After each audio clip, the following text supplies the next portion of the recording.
Chegou a hora de comprar banco na Bolsa de Valores. Mas qual o potencial de cada um e como escolher? Bem-vindos à Faculdade do Dinheiro, eu sou Douglas e hoje falaremos do setor financeiro na Bolsa de Valores. Um setor com grande potencial de alta dado a quantidade de dividendos que eles distribuem e também o seu preço em relação ao seu preço anterior. Então, esse vídeo hoje será dedicado à análise dos grandes bancos com preço-alvo, dividendo e qual deles comprar. Então, para não perder nada, já se inscreve aqui no canal, deixa o like também, manda esse vídeo para os seus amigos e segue a gente nas redes sociais. Faremos então aqui uma análise dos 4 grandes bancos, Santander, Bradesco, Itaú e Banco do Brasil. Inclusive, essa matéria aqui do Valor Invest está falando que hoje os grandes bancos têm um grande potencial de valorização. E o que explica isso? Se a gente verificar os lucros mais recentes dos bancos, eles têm sofrido muito nesse período de crise, afinal todo o sistema financeiro brasileiro acaba sofrendo um pouco mais. Mas o que a gente vê desses balanços que estão sendo apresentados para os bancos no primeiro semestre, que inclusive está aparecendo aqui na tela os resultados desses bancos, é que nós temos lucros crescentes sempre, trimestre a trimestre, ano a ano de todos os bancos,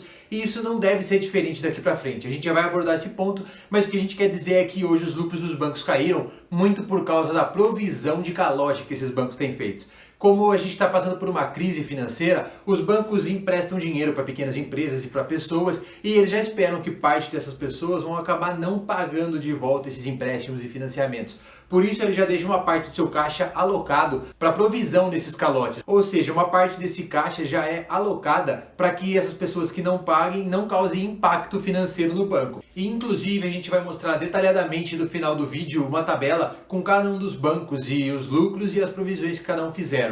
E isso vai detalhar um pouco mais disso. Mas então já vamos para a análise dos bancos item a item. O primeiro banco que a gente queria chamar a atenção aqui então é o Santander. O Santander hoje, através do SAMB11, está sendo negociado com um PL de 7,2. Enquanto se a gente olhar para o histórico dele, ele é negociado com mais de 13 de PL. Ou seja, ele estaria bastante descontado por esse indicador. Mas o que chama bastante atenção também é o dividendo desse banco. Hoje ele está pagando 9,5% ao ano de dividendo, se a gente olhar os últimos 12 meses. O que é avassalador se a gente comparar com a queda da Selic atual. E além disso, se a gente pegar então esse gráfico aqui dos últimos anos, a gente vê que o Santander continua evoluindo na sua lucratividade ano a ano até o ano passado. O segundo banco para a gente analisar aqui seria o Banco Itaú, que até então tem sido o maior banco da América Latina.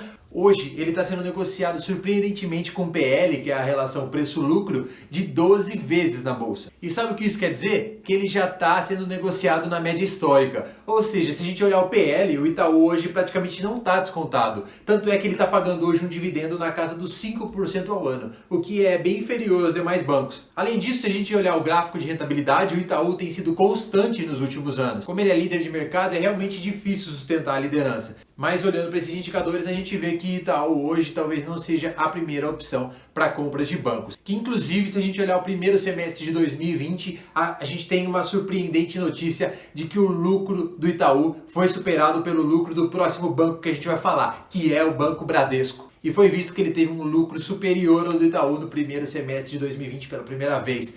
Ou seja, a gente tem uma mudança histórica aqui nesse fator de lucro.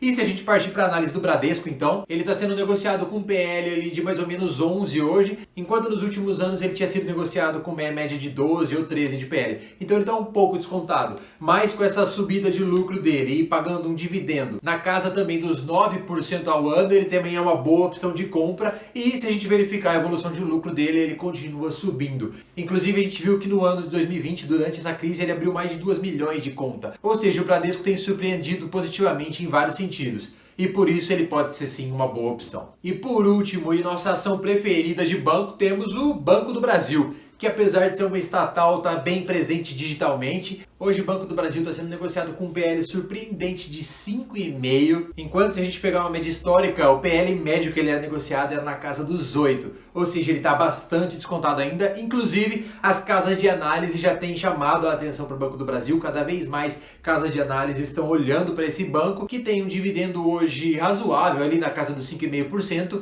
mas pelo seu potencial de valorização e pela sua robustez, a XP, por exemplo, tem dado call de compra para o Banco do Brasil. Hoje as ações do Banco do Brasil estão sendo negociadas ali por pouco mais de R$30. E a XP coloca um preço-alvo do Banco do Brasil de 43, ou seja, um potencial de valorização de mais de 30%. E o Banco Safra também fez uma análise de Banco do Brasil e colocou um preço-alvo de R$51.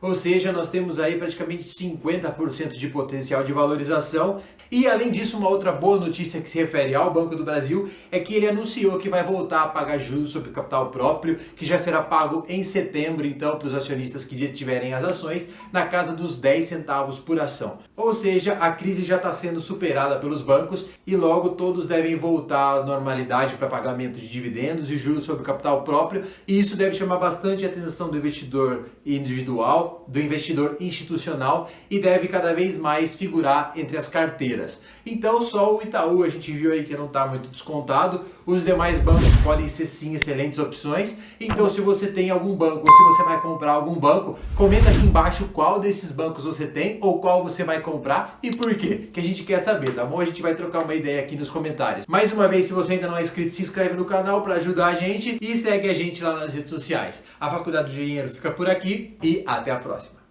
E algo que chama atenção no quesito de concorrência para os bancos é o próprio sistema Pix. Ele deve afetar um pouco a receita dos bancos, mas nada tão significativo assim a ponto de mudar o jogo. Vocês já devem ter ouvido falar por aí que Pix é um novo sistema de transação que vai acontecer, criado pelo Banco Central para que a gente consiga transferir dinheiro entre pessoas ou empresas de forma rápida, simples, 24 horas por dia e sem nenhum custo nessa transação.